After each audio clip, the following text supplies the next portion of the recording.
Nos encontramos en el pasaje que aparece en la epístola del apóstol Pablo a los Efesios, capítulo 6. Estamos considerando lo que es toda la armadura de Dios, y algo significativo de esta exposición que hace el apóstol Pablo al final de la epístola es el lugar que ocupa la oración en el pensamiento y en la práctica, sabemos también del apóstol.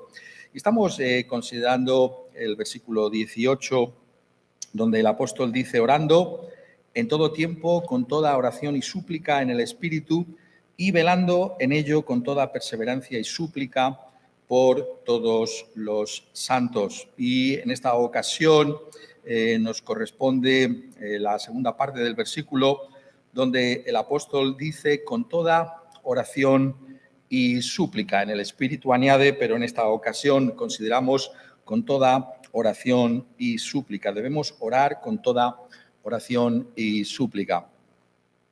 Me pregunto si cuando leemos un pasaje como el que se encuentra en el Evangelio de Lucas, en el capítulo 11, leíamos hace unos momentos al comienzo de esta reunión, y vemos lo que los apóstoles dicen allí al Señor Jesucristo, me pregunto si alguna vez tú te has identificado con esa misma petición de los apóstoles. Recordaréis que dicen los apóstoles a Jesús: Señor, enséñanos a orar.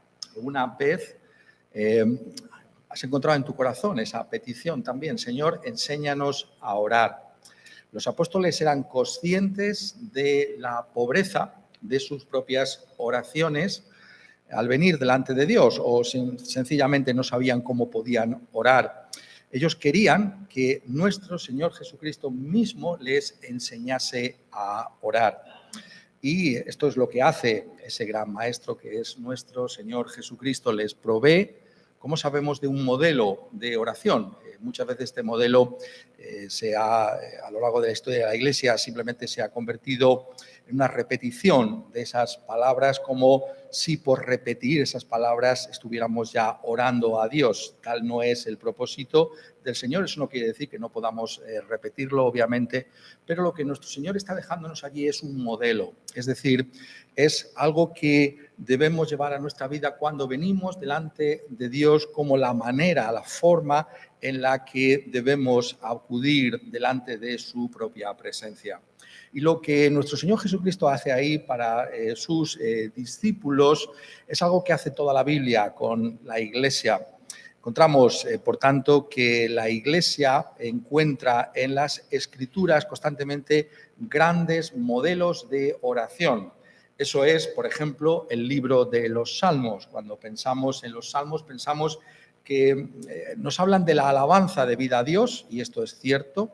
Las razones y múltiples razones por las que debemos alabar a Dios. Decíamos la semana pasada también cómo los Salmos son, como decía el reformador de Ginebra, como la anatomía del alma, es decir, para cualquier circunstancia de tu vida, tú puedes encontrar un salmo adecuado, ¿no? Cuando te encuentres triste o te encuentres en un momento de alegría, en un momento de acción de gracias o de confesión de pecado, tú puedes ir a un salmo y encontrar un salmo que es adecuado para esas circunstancias en las que te encuentras, ¿no? Pero mucho más que eso también es un modelo para nuestras oraciones. Los salmos son el libro de oraciones de la Iglesia. Y nuevamente no se trata simplemente de repetir los salmos como tales, sino que a la hora de venir delante de Dios, los salmos nos muestren aquellos elementos que son fundamentales a la hora de venir delante de Dios. Y por tanto, tenemos que darnos cuenta que la Escritura nos está enseñando a orar. Lo pongo de otra manera. Muchas veces pensamos que la Biblia lo que nos enseña es cómo debemos vivir una vez que somos cristianos. Esto ciertamente es así. Tenemos como esa guía suprema los 10 mandamientos, y tenemos también la exposición que de los mismos hace nuestro Señor Jesucristo en lo que conocemos como el Sermón de la Montaña. Y esto es lo que la Escritura también nos está diciendo. Pero tenemos que darnos cuenta que también se nos dice qué pedir, qué podemos pedir delante de Dios, cómo debemos pedir, qué es lo que realmente tiene que ser la labor fundamental que debemos realizar en nuestras propias oraciones. Me pregunto si nos hacemos este tipo de preguntas. Y tenemos que hacérnoslas porque esto es importante en la escritura que el pueblo de Dios pueda realmente plantearse. Por eso el apóstol dice con toda oración y súplica. No solamente tenemos que orar en toda ocasión, como ya hemos considerado, sino con todo tipo de oración y súplica. ¿Qué quiere decir esto? Sino que nos está informando el apóstol de que debemos ser capaces de orar de acuerdo a las riquezas de la revelación que Dios hace, de la manera en que Él mismo se presenta a nosotros y lo que tiene que ser realmente fundamental en nuestras propias vidas. Y por eso considero que la mejor manera de enfocar lo que está diciendo aquí el apóstol es que pensemos en sus propias oraciones. El apóstol Pablo también nos dejó modelos de oración. Es decir, vuelvo a reiterar, el único modelo de oración no es lo que comúnmente se conoce como el Padre Nuestro, sino que todas las oraciones que encontramos en la Escritura son modelos para nuestras oraciones. Y por tanto, cuando el apóstol Pablo ora, no solamente está orando en el sentido de que está en comunión y viniendo delante de Dios, sino que también lo está poniendo por escrito para que tú y yo podamos usar la manera en que Él se acerca a Dios como un modelo para que tú y yo también nos acerquemos a Dios. Es decir, en todo el apóstol Pablo nos está enseñando. Y por eso, cuando encuentras oraciones del apóstol Pablo, y estas son muy abundantes en sus epístolas, tú y yo tenemos que prestar atención a las mismas porque nos van a decir cómo tú y yo tenemos que buscar también orar delante de Dios. Y sabéis que en todas sus epístolas él tiene varias oraciones que levanta por las iglesias a las que envía esas cartas. Y qué mejor manera, ¿no?, de verlo que por medio de las dos oraciones que él levanta por los efesios. Es como estamos viendo en esta armadura, el apóstol de alguna manera vuelve sobre aquello que ha estado ya escribiendo en la epístola, y en la armadura lo que está haciendo realmente es resumir todo lo que ha sido el contenido central de la epístola. Por tanto, al hablar de la oración, el apóstol tiene en mente sus oraciones por los efesios. Y eso es lo que me gustaría que pudiéramos hacer en esta ocasión con la primera de las oraciones que el apóstol levanta por los efesios, que se encuentra en el capítulo 1. Y vamos a considerar, por tanto, en esta ocasión, parte de lo que aquí se nos está diciendo, sobre todo lo que es el contenido central de sus oraciones. Dice en el capítulo 1 y a partir del versículo 16, no ceso de dar gracias por vosotros, haciendo memoria de vosotros en mis oraciones. Pablo dice, yo me acuerdo de vosotros en mis oraciones. Doy gracias por la iglesia que hay en Éfeso. Pero, ¿en qué consiste esa oración de Pablo? Y aquí la encontramos en los siguientes versículos. Para que el Dios de nuestro Señor Jesucristo, el Padre de gloria, os dé espíritu de sabiduría y de revelación en el conocimiento de Él, alumbrando los ojos de vuestro entendimiento, para que sepáis cuál es la esperanza a que Él os ha llamado y cuáles las riquezas de la gloria de su herencia en los santos y cuál la supereminente grandeza de su poder para con nosotros los que creemos, según la operación del poder de su fuerza, la cual operó en Cristo, resucitándole de los muertos y sentándole a su diestra en los lugares celestiales, sobre todo principado y autoridad y poder y señorío, y sobre todo nombre que se nombra, no solo en este siglo, sino también en el venidero. Y sometió todas las cosas bajo sus pies y lo dio por cabeza sobre todas las cosas a la Iglesia, la cual es su cuerpo, la plenitud de aquel que todo lo llena en todo. Observemos, en primer lugar, la prioridad en nuestras oraciones. Pablo aquí, en primer lugar, nos dice cuál tiene que ser tu prioridad, mi prioridad al orar a Dios. Versículo 17. El Dios de nuestro Señor Jesucristo, el Padre de gloria, os dé espíritu de sabiduría y de revelación en el conocimiento de Él.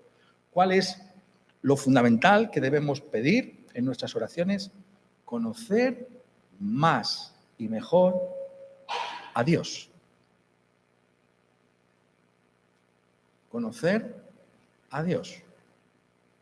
Y alguno podría decir, para un momento, Pablo, ¿acaso un cristiano no conoce a Dios? ¿Acaso ser cristiano no significa conocer a Dios? Y el apóstol nos diría, pido que Dios mismo, el Padre, os dé espíritu de sabiduría y de revelación en el conocimiento de Él. ¿Qué es lo que aquí nos está diciendo, por tanto, el apóstol? Está diciendo que el conocimiento de Dios es de naturaleza progresiva. Es decir, cuando somos convertidos, venimos a conocer por primera vez a Dios. Le conocemos en la persona del Señor Jesucristo. Fuera de Cristo Jesús no hay conocimiento salvador de Dios. Nuestro Señor Jesucristo mismo es el que así lo dice en esa gran oración que él tiene en el capítulo 17 del Evangelio de Juan, su oración sacerdotal. Y esta es la vida eterna, que te conozcan a ti, el único Dios verdadero, y a Jesucristo, a quien has enviado. Hay un conocimiento salvador sin el cual no podemos decir que somos cristianos. ¿Conoces tú a Dios en Cristo Jesús? Si le conocemos, si hemos acudido a Cristo y le hemos pedido que Él nos perdone de nuestros pecados, si nos hemos arrepentido de toda maldad y hemos confiado en Él, entonces hemos venido a conocer a Dios. Esa es una obra extraordinaria, es el nuevo nacimiento, es la obra más grande que Dios puede hacer en un alma, es conocerle y entenderle a Él. Ahora bien, ese conocimiento es de una naturaleza creciente. Hay un progreso en ese conocimiento. Es como un niño, pensadlo así, ¿no? Que empezamos a enseñarle en la escuela las primeras letras, lo que solemos llamar el ABC, los rudimentos del conocimiento, y es verdad que el niño empieza a aprender y es fundamental que sea ABC. Sin ese conocimiento jamás podrá llegar a la universidad. Todo comienza cuando es un niño, pero ese conocimiento no se queda ahí, sino que sigue adelante. Si no hubiera ido a la escuela, si no hubiera aprendido su abecedario, no podría progresar hasta llegar a la universidad, pero ciertamente la idea es que no se quede simplemente con lo que conoce en ese momento en la escuela, sino que pueda llegar algún día, si ese es el llamamiento, en este ejemplo que estamos poniendo, a que pueda ser un doctor o que pueda sacar algún máster. ¿Qué diferencia, no es verdad?, entre un niño que está en la escuela y ha aprendido el abecedario y alguien que está haciendo un doctorado en alguna universidad. Es abismal el conocimiento de uno y otro, y sin embargo estamos diciendo que hay una base que se pone. Esto es lo que el apóstol aquí nos está diciendo. No podemos conformar con lo que conocemos ya de Dios. El cristiano tiene que buscar más de Dios, conocer a Dios más y mejor. Y para eso dice aquí que se nos concede la ayuda del Espíritu Santo. Ese espíritu de sabiduría y revelación, ya sé que en Reina Valera viene en minúscula, pero realmente está hablando del Espíritu Santo. Este es realmente la gran persona que está cercana al cristiano y que está precisamente a nuestro lado para que podamos crecer en esa sabiduría y en esa revelación, en el conocimiento de Dios mismo. Por tanto, tenemos ese ánimo que nos proporciona el Espíritu Santo para que podamos conocer más de Dios conforme a esa rica revelación que Él hace de sí mismo en las Escrituras. Y el cristiano no puede conformarse simplemente con esto, ¿no? Podemos nuevamente poner otro ejemplo para que lo entendamos todos, ¿no? Pensar en ese niño, ¿no?, que está con sus padres en la playa, ¿no?, y está allí jugando con su cubo y con su pala y está construyendo estos castillos allí, y ese niño puede simplemente disfrutar de lo que está haciendo. Está disfrutando del mar, es verdad, que disfruta de la orilla, de la playa, pero ese niño cuando crece, ¿no?, y llega a ser realmente un capitán de barco, ¿no?, y surca los océanos y los mares, ¿no?, como capitán, dirigiendo una nave con toda la complejidad que debe haber en ser capaz de dirigir un barco por el mar. Nuevamente, es algo que sorprende, ¿no? Ese niño que jugaba en la orilla y ese capitán que se interna en las profundidades del mar, ¿no? Como dice en ese salmo, ¿no? Aquellos que han cruzado el mar conocen las maravillas del Señor. Esto es lo que se está diciendo aquí también. Es decir, no vamos a conformar, te estás conformando en tu vida simplemente con jugar en la orilla, con ese conocimiento de Dios que ya tienes, glorioso como es en sí mismo, por muy pequeño que sea. No, somos llamados a algo que va más allá, a un conocimiento creciente, progresivo de este Dios. Está hablando de un conocimiento experimental de Dios. Es decir, el cristianismo, como muchas veces estamos diciendo aquí, y este es un grave peligro, ¿no?, que constantemente encontramos en la vida cristiana, no consiste simplemente en acumular información correcta acerca de Dios en nuestras almas o en nuestras mentes. No consiste solamente en procurar vivir de una manera ética, ¿no?, y una manera moral, ¿no?, en este mundo, ¿no? Decir, bueno, pues que yo vivo de una manera distinta, como viven otros que no están en el Evangelio. Estas cosas tienen su lugar. Pero lo que nos está diciendo la Escritura es que la esencia de la fe cristiana es una relación experimental con Dios, en la que realmente somos conscientes de que Dios está dentro de nosotros, como dice el título de ese libro, ¿no? La vida de Dios en el alma. ¿Tienes tú a Dios viviendo en tu alma? No te digo si conoces doctrinas cristianas, que las tienes que conocer y más todavía. No te estoy diciendo eso. Digo, hay una experiencia real, rica, transformadora de Dios en tu vida. Te deleitas en la comunión con Dios. Puedes decir de una manera experimental que para ti estar en la presencia de Dios en privado y en público como ahora es realmente lo que anhela tu corazón por encima de cualquier otra cosa. Que conocer más a ese Dios es el objetivo central de tu vida. ¿O nos hemos conformado? Nos hemos quedado estancados. Nuestra barca ha quedado varada, ¿no?, en el barro y no avanza en el río y profundiza. Eso es lo que hay que plantearse. No se trata simplemente de saber, ¿no? Fíjate todas las doctrinas que conozco, fíjate cómo me comporto, ¿no? No es esto, es ese conocimiento experimental de Dios el que tenemos que anhelar y buscar. Este es realmente el gran énfasis de la Escritura. Cuando pensamos en un personaje como Job, con todo lo que le pasó y con toda nuestra incomprensión, esa es la manera, sabéis, de entender este libro, que no comprendemos, ¿no? La incomprensión, ¿no?, de lo que le pudo pasar a Job. Sobre todo Job era incapaz de entender, ¿no?, y ese es el propósito de Dios en sus sufrimientos y en sus pruebas. Pero, ¿qué propósito final había en todo lo que pasó con Job? Él mismo nos lo dice. Capítulo 42, al final, dice, de oídas te había oído, mas ahora mis ojos te ven. Por tanto, me aborrezco y me arrepiento en polvo y cenizas. De oídas te había oído. Esto es curioso, ¿no? Porque si leéis en el primer versículo de Job, se nos dice, y Dios lo reitera, curiosamente, a Satanás, ¿no? Curioso, ¿no?, esto. Hombre perfecto, recto, temeroso de Dios y apartado del mal. Parece que tiene un conocimiento exhaustivo de Dios por su comportamiento. Podemos decir, este hombre, realmente si alguien conocía a Dios era Job.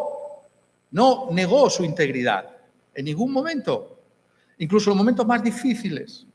Y sin embargo, el mismo Job dice, de oídas te había oído, mas ahora mis ojos te ven. Por tanto, me aborrezco y me arrepiento en polvo y ceniza. Esto es lo que hay que buscar, como Job. Y tenemos que buscar esto voluntariamente. Tenemos que anhelar estas cosas. En el caso de Job, tuvo que pasar lo que le pasó para que conociera mejor al Señor. Nosotros tenemos que buscar conocer a este Dios de esta manera. ¿Hay ese deseo en tu corazón? Pablo está diciendo aquí que esto es lo prioritario en tus oraciones. Me pregunto si lo es así en nosotros. Examinémonos en nosotros mismos. Todos estamos en el mismo barco. Cuando oramos a Dios, ¿es esto lo fundamental? Señor, dame espíritu, tu Espíritu Santo, de sabiduría y de revelación en el conocimiento de ti. Todo aquello que yo sé de ti y aquello que tengo que seguir conociendo de ti, como vemos en esa primera parte de ese capítulo 1 de Efesios, ¿no? Ese plan de Dios, ¿no? Elegidos en Cristo por el Padre desde antes de la fundación del mundo, Cristo como ese redentor de nuestros pecados y el Espíritu Santo morando en nosotros, la profundidad y la riqueza que tiene esa enseñanza es algo que realmente me conmueve en lo más profundo de mi ser. Crezco en el conocimiento de esa realidad y vengo a Dios con esa experiencia de Él, anhelando más de ello. Eso es lo que está diciendo. Y realmente esto es tremendo, ¿no? Porque nos damos cuenta de cuán lejos estamos del fin para el que fuimos salvos. Y por eso Pablo pone esto en primer lugar. Esta es la realidad. Muchas veces, ¿no? Decimos, personajes de la Escritura, decíamos antes, ¿no? ¿Qué es el libro de los Salmos? Estábamos cantando hace un momento, ¿no? Cantamos salmos como el 42, dándonos cuenta de ello. Yo creo que sí, ¿no?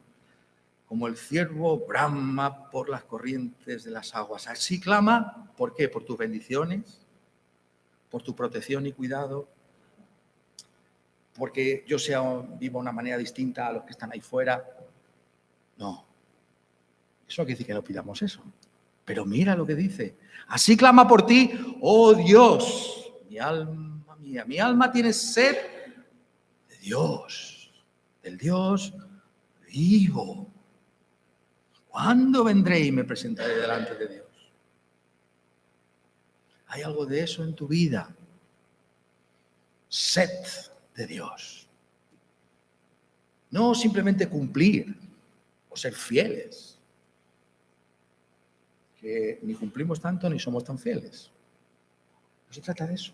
Se trata de, Señor, tengo sed de ti. Te anhelo por encima de cualquier otra cosa. Esa tiene que ser tu oración. No está diciendo aquí el apóstol simplemente para que nos sintamos culpables. No, vamos más allá que eso. Está diciéndonos que debemos anhelar estas cosas. No se trata simplemente de lamentar el estado de pobreza espiritual de tu alma o de la mía. Se trata de ir más allá, de decir, Señor, te quiero así. Oh, David, en el desierto. ¿Cómo nos identificamos con él? En el desierto. Estas zonas tan desérticas, pero nos identificamos con él no solamente cuando pensamos en el desierto en el que estaba, en el momento en que nosotros vivimos ahora, sino cuando dice en el Salmo 63, Dios, Dios mío, eres tú, de madrugada te buscaré, mi alma tiene sed de ti, mi carne te anhela, en tierra seca y árida donde no hay aguas. Ante la pobreza de la espiritualidad que nos rodea en un mundo caído y que no quiere saber nada de Dios, lamentamos eso y decimos, no, Señor, yo soy, por tu gracia yo quiero ser distinto. Yo te anhelo a ti en medio de la pobreza espiritual de un mundo como este. Eso es el cristianismo. No es solamente decir, yo soy distinto a los que están ahí fuera. Porque hay tantos que son distintos a los que están ahí fuera. Claro, tantas religiones que enseñan moralidad. Cuidado, no sea una manera en la que estamos dejando a un lado la esencia misma de lo que implica ser cristiano, que es ese conocimiento experimental de Dios. ¿Y cómo sé? ¿Cómo sé? Esa sería la gran pregunta, que tengo ese conocimiento experimental de Él. Como hemos leído en Job, ¿no?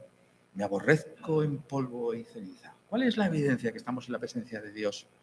Es que somos conscientes de nuestra pequeñez, que somos conscientes de nuestra debilidad y de su grandeza y de su gloria, de su salvación en Cristo Jesús. Hay un aprecio nuevo, fresco, de la salvación que tenemos en Cristo Jesús. ¿Hay algo de eso en tu alma? Eso es lo que hay que buscar. Notad cómo Pablo lo pone, la prioridad de la oración. No es significativo que ponga eso en primer lugar. Lo pones tú en tu vida en primer lugar. Esto es lo que hay que buscar.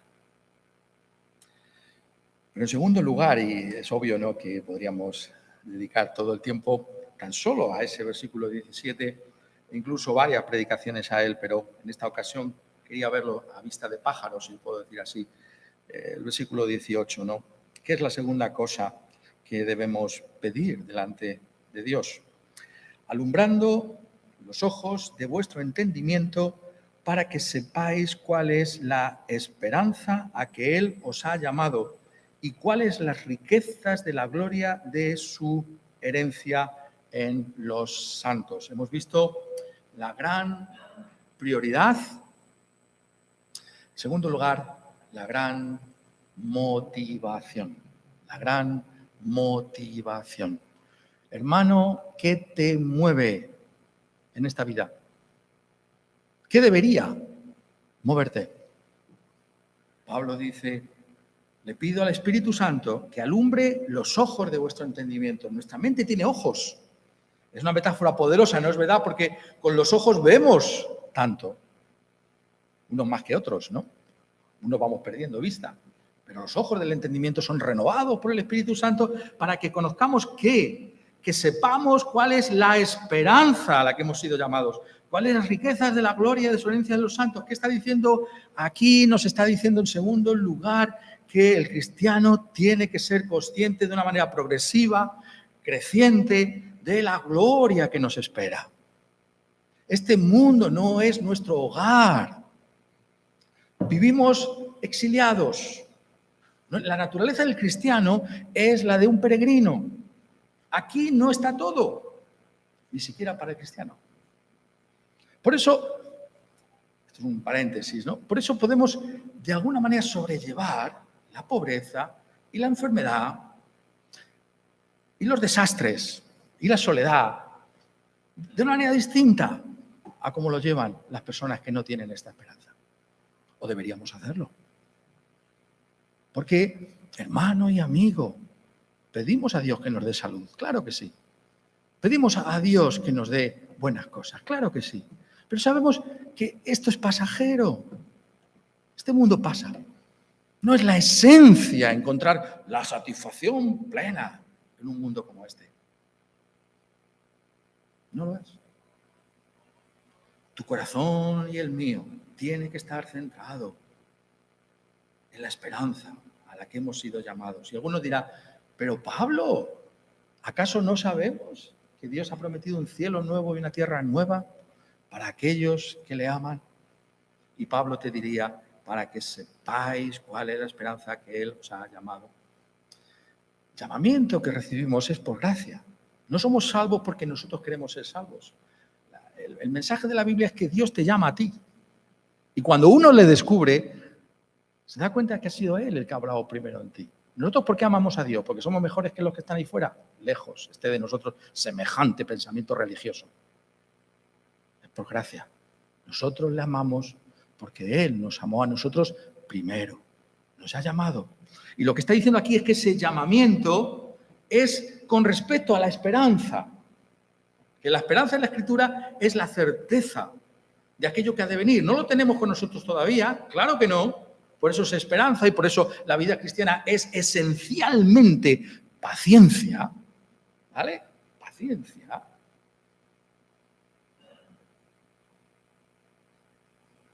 A esa esperanza es a la que fuimos llamados. Es decir, el llamamiento es para la esperanza. Por si no queda claro, dice, las riquezas de la gloria de su herencia en los santos.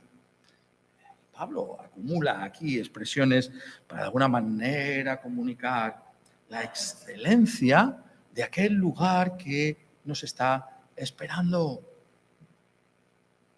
La realidad segura de aquello a lo que hemos sido llamados. Es la gloria. Es Dios mismo en Cristo Jesús, en medio de su iglesia. Es las riquezas de la gloria. Es como decir, es que esto no se puede contar, no se puede realmente cuantificar en todo lo que implicará esa realidad de estar con Él para siempre. Con toda la iglesia, en cuerpo y en alma, disfrutando de la herencia de Dios, cuando Él es admirado, como dice la Escritura, por todos sus santos. Somos llamados a admirar a Dios y allí le admiraremos de una manera perfecta. Nuestro problema es siempre este, ¿no es verdad? La realidad de que estamos tan apegados a esta tierra, de que miramos tanto para abajo y solamente para abajo. Por eso el apóstol tiene que levantar los ojos de nuestro entendimiento y decir, piensa en la gloria, en la herencia de los santos. Y por eso en otras generaciones pasadas no había esos libros tan populares. Me pregunto si seguimos leyendo, o algunos siguen leyendo esos libros, El reposo eterno de los santos. ¿Sigues leyendo ese libro? Habla del cielo, de la gloria. ¿O solamente leemos libros que tienen que ver con esta vida? ¿Cómo manejamos esta vida? Me parece muy bien que leáis todo tipo de libros, cuidado. Alguien como yo no diría otra cosa. Leed todo, pero leed también del cielo, leed de la gloria venidera. Leéis algo que tiene que ver con la salvación, con el cielo, con lo que sea aquella realidad. El Apocalipsis. No leemos el Apocalipsis simplemente para especular sobre lo que pueda significar algún versículo u otro, sino para llenar nuestros corazones de la esperanza, de ese cielo nuevo, esa tierra nueva que nos está preparado por Dios. Hay algo de esto en nosotros, ese anhelo, ese deseo. Y alguno dirá, pero un momento, si estamos siempre pensando en el cielo, ¿acaso vamos a ser personas totalmente inútiles, incapaces en este mundo? Bueno, la contestación es un resonante no. La historia de la Iglesia enseña que aquellos que más pensaron en el cielo fueron los más útiles en la tierra. Wilberforce. Qué gran obra, ¿no? Luchar por la abolición del comercio de esclavos y por la abolición de la esclavitud misma. Y sin embargo, hombre dedicado a pensar en la gloria del cielo. ¿No eso es una paradoja a la que somos llamados a imitar? No pienses que porque estés pensando en el cielo te estás desocupando de la tierra. Muy al contrario, aquellos que más piensan en la eternidad son los más útiles aquí en este mundo a sus semejantes, a la iglesia, al mundo, en sus trabajos, en sus llamamientos, porque realizan las cosas desde ese punto de vista. Esto no lo es todo para mí, pero aquí es donde glorifico a ese Dios que me ha llamado a su gloria. ¿Vemos esto así? Eso es lo que Pablo piensa que tiene que ser realmente lo que tú encuentres en tu corazón al orar a Dios. Tenemos esa motivación en nuestra vida. Encontramos esa realidad de buscar esto, que realmente seamos llenos de esa reflexión acerca de ese futuro que nos espera. Finalmente, ¿y cuál la supereminente grandeza de su poder para con nosotros, los que creemos, según la operación del poder de su fuerza, la cual operó en Cristo, resucitando de los muertos y sentándole a su diestra en los lugares celestiales, sobre todo principado y autoridad y poder y señorío, y sobre todo nombre que se nombra, no solo en este siglo, sino también en el venidero. Y sometió todas las cosas bajo sus pies y lo dio por cabeza sobre todas las cosas a la Iglesia, la cual es su cuerpo, la plenitud de aquel que todo lo llena en todo. De que está aquí finalmente haciéndose eco el apóstol. El gran incentivo, ¿cuál es? El poder de Dios en tu vida. Si eres cristiano, en ti habita el poder del Espíritu Santo. Y tienes que pedir este poder en tu vida. Nuevamente aquí tenemos que andar con cuidado, ¿no? Porque tenemos que notar bien lo que dice el apóstol. Y esto lo va a desarrollar, sabéis algunos, ¿no? Que hay una epístola gemela, ¿no? Esto es interesante algunas veces para aprender más, ¿no? Es una especie de manera de aprender más de la Escritura, ¿no? Efesios y Colosenses son gemelas. Entonces, epístolas gemelas. Entonces, muchas veces dice, ¿y qué quiere decir aquí el apóstol? Bueno, pues miras en Colosenses, pues va un truco, ¿no? Entonces, ya sé a lo que se está refiriendo aquí. ¿Qué está diciendo aquí? ¿Este poder qué significa? Muchas veces no leemos esto bien. El poder no significa que Dios, como muchas veces de una manera superficial leemos la Biblia, si le pido a Dios poder, pues va a quitar este problema de mi vida, va a quitar este obstáculo que hay. Señor, quita esto. Dios muchas veces no quita los problemas ni los obstáculos. ¿Qué hace Dios? Lo que aquí hemos leído y desarrolla en Colosenses. Dios da su poder para que tú puedas aguantar en esas circunstancias. Porque ahí es donde glorificas a Dios. Ahí es donde yo glorifico a Dios. Esa es la oración. El poder de Dios es para que podamos vivir en paciencia y en longanimidad. ¿Te está costando trabajar con ese jefe tan complicado que tienes? Señor, quítame a ese jefe. Bueno, eso es difícil, ¿no? Que te quite a ese jefe, a lo mejor te lo quita, ¿no? Pero, Señor, dame paciencia y longanimidad para poder trabajar con ese jefe. Eso es lo que está a tu disposición verdaderamente. El poder de Dios para que tú seas transformado. Señor, tú sabes la dificultad que tengo de sobrellevar esta enfermedad. El poder de Dios te es dado para que puedas llevar esa enfermedad para la gloria de Dios.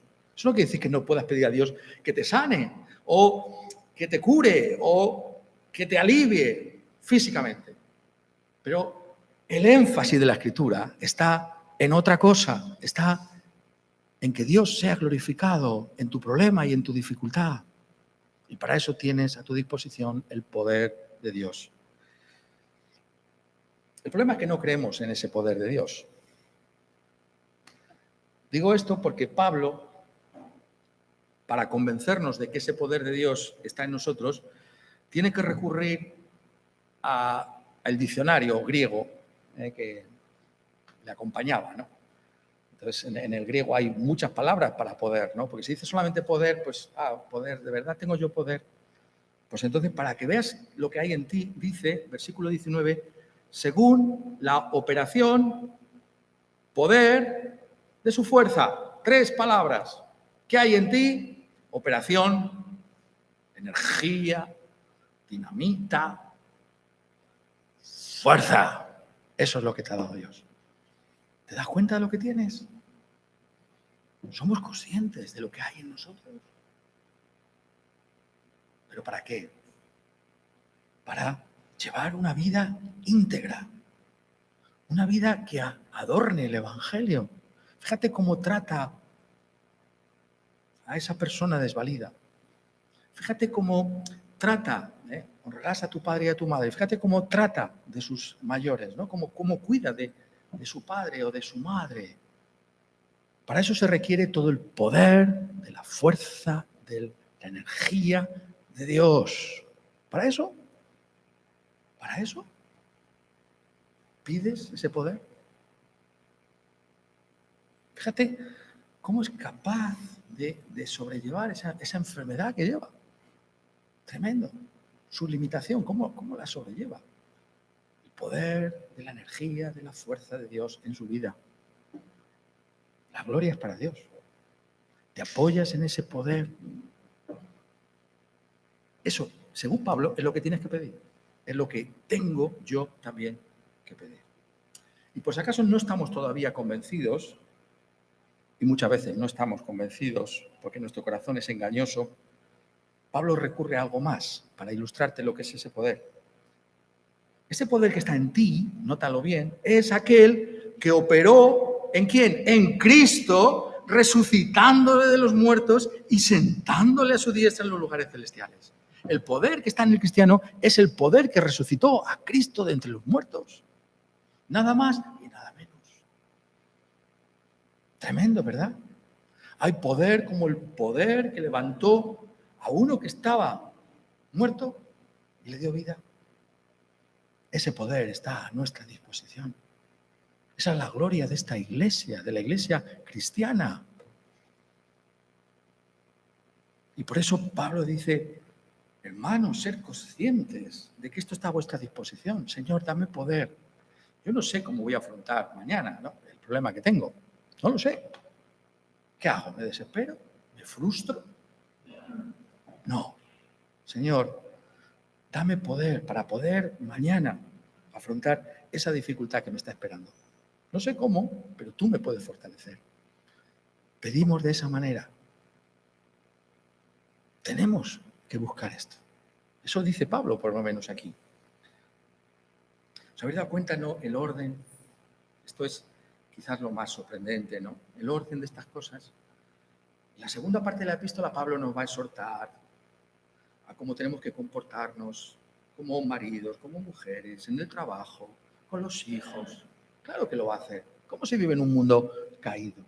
Pero antes de hacer eso, fíjate lo que hace. Te dice, ora para que tengas este poder, para poder vivir de esa manera. Esa es la prioridad. Pedir esto que necesitamos por encima de cualquier otra cosa. El poder que exaltó a Cristo y le sentó sobre toda realidad. El poder que gobierna este universo para el bien de la Iglesia. Eso está diciendo ahí el apóstol. Es algo tremendo, ¿no? Muchas veces tendemos los cristianos al pesimismo, ¿no? A que fíjate que están tan malas cosas, que parece que la sociedad... Mira, dice aquí que Cristo ha sometido todas las cosas bajo sus pies. Está todo bajo el control y el señorío de Cristo. Tranquilo, hermano. Lo que Dios permite tiene un propósito, pero nada está fuera del control de Cristo. Nada. Y ese poder de Cristo es el que está en nosotros, el que controla toda realidad, para el bien de su iglesia, para su propia gloria. Está diciéndonos finalmente que cómo no podemos perder si tal poder está en nosotros. Eso está diciendo. El cristianismo es seguridad. El cristianismo no es incertidumbre. Las religiones, ¿sabéis qué es siempre la incertidumbre? Bueno, si no hago esto, si... Seré fiel. Está el poder de Dios en tu vida. Claro que vas a perseverar hasta el fin. Claro que vamos a perseverar porque el poder de Dios está en nosotros. Si somos de Él, si es verdad que tú has sido escogido y redimido y en ti habita el Espíritu Santo, llegarás al fin.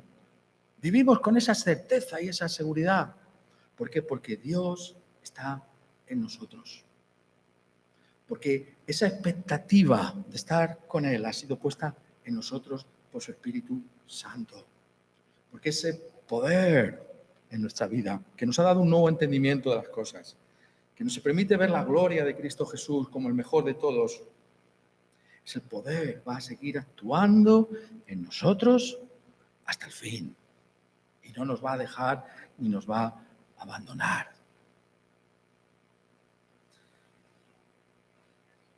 Cuando vemos, por tanto, la oración de Pablo,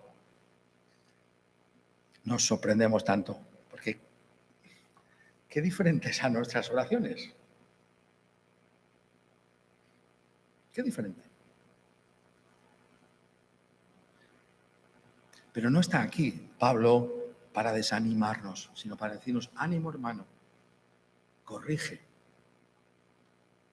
enfoca de otra manera tu vida. Pon estos cimientos en tus oraciones. Conocer más y mejor a Dios. Vivir a la luz del cielo, de la esperanza de la salvación. Clamar por ese poder para aguantar y resistir, porque eso es lo que es un cristiano, el que aguanta, el que resiste hasta el final. Ese es el cristiano. ¿Por qué? ¿Porque es mejor que otro? No, porque el poder de Dios está en su vida. Quiera Él, por tanto, que nosotros tengamos también esta oración en nuestra vida, esta oración que glorifica a Dios en Cristo Jesús. Una oración que Él va a contestar, porque siempre contesta a lo que levantamos en su nombre, conforme a su voluntad, en el Señor Jesucristo. Que así sea, que tengamos este deseo, estas prioridades, esta motivación, este incentivo en nuestra vida para la gloria de Cristo en su iglesia. Amén.